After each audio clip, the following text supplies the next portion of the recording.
Un sistema di welfare regionale sempre più integrato vicino al territorio e impegnato a promuovere equità nel mondo del lavoro.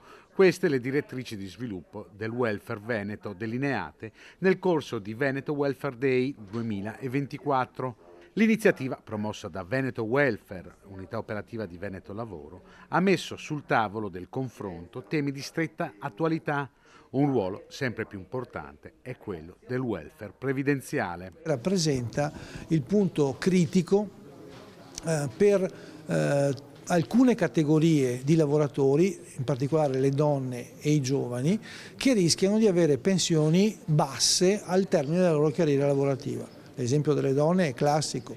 In questo momento il dato che ci dà l'INPS regionale è che la pensione di una donna è metà di quella di un uomo a fine carriera. E proprio per ridurre quello che viene definito gender gap, ovvero la differenza salariale tra uomini e donne, Veneto Lavoro ha avviato un registro delle imprese virtuose. A cosa serve il registro delle imprese virtuose? Serve a cambiare quella prospettiva rispetto appunto ancora a un gap retributivo che al momento c'è ed esiste e che purtroppo molte volte deriva dalla carriera discontinua delle donne rispetto al mondo del lavoro. Quindi sistemi di welfare territoriale, aziendale, aiutano a far sì che venga meno quel fenomeno dell'abbandono del lavoro che noi vediamo alla prima nascita del figlio. I benefit legati al welfare aziendale diventano oggi